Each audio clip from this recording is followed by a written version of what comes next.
Salut à tous, bienvenue dans cette nouvelle vidéo. Alors aujourd'hui ce qu'on va faire, c'est que vous avez sûrement remarqué au titre de la vidéo, on va ouvrir un onduleur. Alors j'ai récupéré dans une benne un onduleur, comme celui-là, donc celui que vous avez sous les yeux. J'ai également récupéré un PC, une vieille tour qui date sûrement 1999-2000, qu'on étudiera sûrement dans la prochaine vidéo qui viendra sur ma chaîne. Donc c'est vraiment un vieux PC, on essaiera de le rallumer. Alors j'ai pas trop le temps d'y regarder, je pense qu'il marche, mais je suis un peu... comment dire, je sais pas trop s'il fonctionne, hein. C'est vraiment un vieux PC que j'ai récupéré. On essaiera tout simplement de le redémarrer pour voir s'il tourne toujours, et puis on jettera peut-être un petit coup d'œil dedans. Bon, pour le moment il faut que je nettoie parce qu'il est extrêmement sale, il est limite, il y a de la boue dessus, quoi, donc il faut vraiment que je nettoie tout ça. Mais aujourd'hui on va s'intéresser un peu à cet onduleur. Donc vous voyez, c'est un onduleur... tout ce qu'il y a plus standard, donc je vais vous expliquer vite fait un peu le principe de l'onduleur. Alors oui, tout d'abord, hein, si vous voyez que j'ai changé le champ de caméra, c'est tout simplement parce que ce truc ça pèse une tonne, enfin ça pèse une tonne, ça doit bien faire ses 4 kg, donc c'est quand même assez lourd, il me fallait une bonne table, et puis ça permettait comme ça de pouvoir le démonter assez facilement, parce que j'ai quand même un peu plus d'espace autour, et puis vous voyez que sur la table à côté, donc ça, ce que vous avez là, c'est ce qui sert d'habitude pour me faire mes vidéos, et donc j'ai plein de trucs, j'ai l'ordi portable que je vous ai montré autrefois qui est encore en projet, j'ai la Minecube qui va arriver, mais ça je vous en reparlerai plus tard. Donc voilà, il y a pas mal de bordel là, c'est un peu l'atelier en ce moment. Et donc on va s'intéresser aujourd'hui à ça. Donc l'onduleur, c'est quoi? Un onduleur, c'est une espèce de grosse batterie que vous branchez sur le secteur avec la prise qui se trouve là.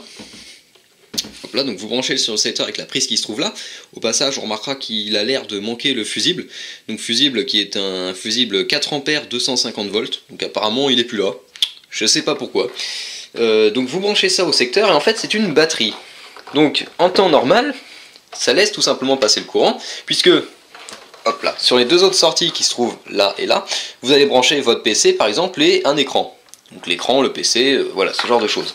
Et ce qui va se passer, c'est que l'onduleur, en cas de coupure de courant, il va continuer à alimenter votre ordinateur pendant, alors ça dépend, hein, ça peut prendre... ça dépend de la capacité de l'onduleur, ça peut aller de 5 minutes à 20 minutes pour les plus gros. Et ça va en fait continuer d'alimenter votre PC quasiment comme si rien n'avait changé. Alors évidemment il y a une alarme, hein, donc il y a un bip pour que vous sachiez que vous avez une coupure de courant au cas où. Et normalement ça vous laisse le temps d'enregistrer votre travail. Si vous travaillez sur du traitement de texte, ce genre de choses, c'est censé vous laisser le temps de l'enregistrer. Et ça vous permet normalement également d'éteindre votre PC correctement. C'est ça le but de l'onduleur. Donc c'est tout bête, hein. Et normalement voilà, en gros c'est une batterie qui prend le relais du secteur quand il n'y a plus de courant pour éteindre correctement votre ordinateur et le laisser, vous laisser le temps, voilà, de réagir. Donc ce qu'on va faire, c'est que cet onduleur, vous pouvez voir que, je sais pas, je pense qu'il marche pas. Alors déjà vous pouvez voir qu'il manque le fusible à l'arrière, donc ça veut dire qu'il y a peut-être un problème quelque part, peut-être que le fusible avait sauté, donc c'est pour ça qu'on va le démonter. Et puis il se passe plus rien. Alors je pense que la batterie à l'intérieur est morte, hein, ça m'étonnerait pas, en tout cas il y a bien la batterie vu le poids qu'il fait. Mais voilà, je pense pas que ce truc marche, je l'ai pas branché, donc je préfère d'abord le démonter pour voir comment c'est là-dedans. Est-ce qu'il y a des trucs qu'on cramait ou pas? Est-ce que le fusible est vraiment manquant ou est-ce que c'est un emplacement qui reste comme ça? Je sais pas, donc on va voir ça tout de suite. Donc pour le démonter, c'est simple. Il y a 4 vis en dessous. Enfin, il y a 4 vis. Oui, il y a des espèces de gouttières comme ça et au bout, il y a des vis. Il y en a 4, donc je vais les dévisser. Et puis on va voir après ce que ça donne. Donc j'ai enlevé les 4 vis, ce sont des vis comme ça, alors je m'attendais pas à ce genre de vis, je sais pas si j'aurai le focus de la caméra. Voilà, c'est un filetage très fin avec même une petite rondelle, je m'attendais à ce genre de vis à plastique, un peu là, les trucs basiques qu'on trouve. Ça m'étonnait un peu. On peut voir à l'arrière, là, bon je vous verrai pas mais hop là, on peut voir qu'il y a quand même pas mal d'avertissements, donc bon, on va faire gaffe, et on va voir si ça s'ouvre. Ah oui, ça c'est clair, ça s'ouvre. Hop là, on va voir ce qu'il y a là-dedans. Donc on a... oh là, oh là là. Comment on démonte ça? Alors voilà, après un peu de galère, j'ai réussi à enlever tout ça. Donc ici on a une partie avec un circuit électronique. Donc une carte voilà, qui contient... donc là on a des transistors avec peut-être des MOSFET. Ici on a des relais. Encore un transistor. Circuit intégré là.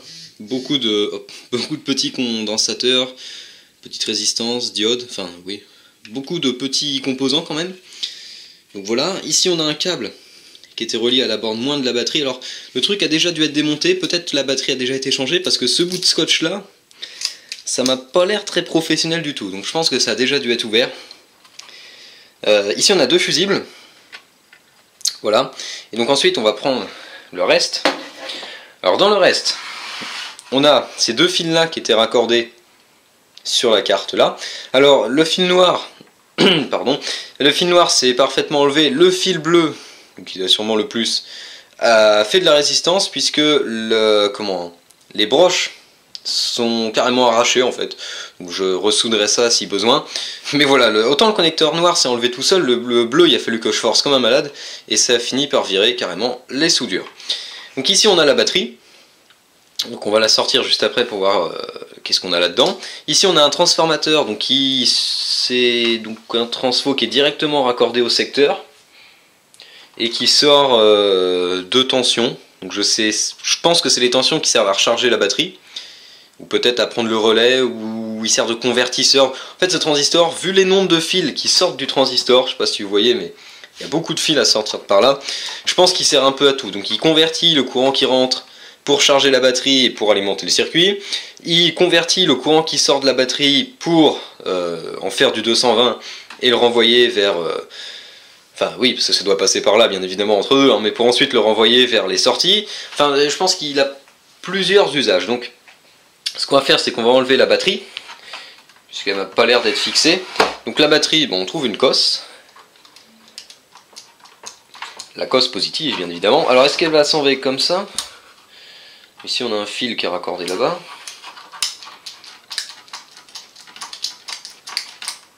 Ou est-ce qu'elle va faire de la résistance? Voilà. Ouais, donc je pense franchement pas que ce scotch est d'origine. Quoique, peut-être. Mais ça m'étonnerait quand même. Ça me paraît un peu bizarre. Alors, est-ce que la batterie veut bien sortir? Waouh. Une bonne grosse batterie au plomb. Oh la vache. Alors, vous voyez un peu les caractéristiques. C'est une batterie qui sort du 12 volts 7,2 ampères-heure. C'est vraiment une grosse batterie. Fait aux USA, avec du plomb, ça c'est clair. Fait par CS3 Battery, made in Taiwan. Ah bah pourquoi c'est écrit USA au-dessus? Ouais, ça c'est la société, mais ouais, non, made in Taiwan.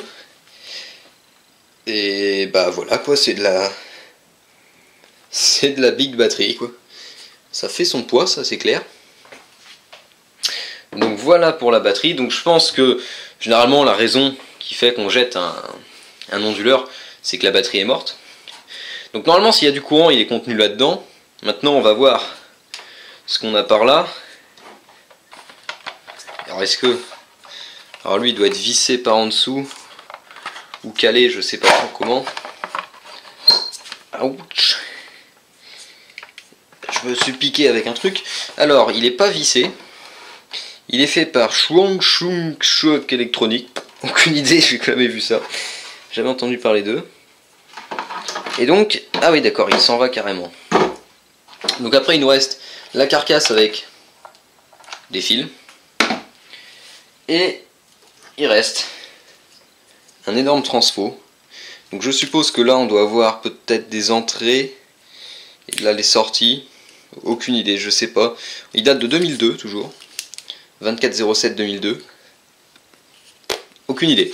Donc je vais étudier un peu tout ça, je vais voir s'il y a des composantes claquées, je vais voir si la batterie sort toujours du 12 volts, voir si là-dedans il n'y a rien de suspect, même si à première vue ça a l'air correct. Et ensuite, je vais essayer de le rallumer. Alors après expertise un peu plus poussée, on va commencer par la carte électronique. Donc j'ai vérifié toute la carte. J'ai rien repéré d'anormal, les condensateurs sont pas gonflés, les résistances, il n'y en a pas de cramé.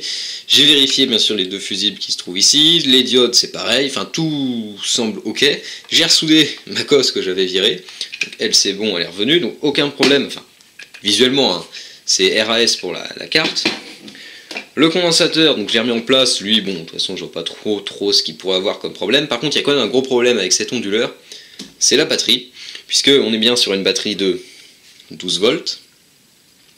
Simplement, elle n'en sort plus que 0,4. Donc ça veut dire que ça fait un moment qu'elle n'a pas été branchée. Et une batterie qui sort très peu comme ça de courant, parce que ça fait un moment qu'elle est hors circuit, quoi. C'est un peu mauvais. C'est jamais bon quand une batterie descend aussi bas. Donc je sais pas si c'est on va dire normale, parce qu'elle n'a pas été branchée, mais c'est très mauvais pour les batteries de rester comme ça pendant des mois avec des tensions vides, quoi. La batterie, il n'y a plus rien dedans. Par contre, la batterie date de 2009, alors que l'onduleur date de 2002, donc cette batterie a bien déjà été changée, et donc ce scotch est probablement, bien sûr, pas d'origine.